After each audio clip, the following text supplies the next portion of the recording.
Hi everyone, in front of me I've got REALME C31 and let me share with you how to allow unknown sources on this device.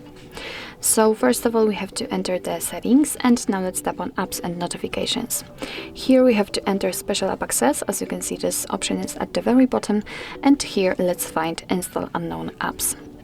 And as you can see here, we've got the list of apps which are allowed or not allowed, just like in my case, to install some content. So if you'd like to allow, for example, Chrome to install something, just tap on it and tap on the switch right here. Now we can go back, and as you can see, from now on the Chrome is allowed to install something. Be aware that you're doing it on your own responsibility, because some third-party apps aren't verified by the developer, so you may put your data and actually whole device at risk, so remember about that.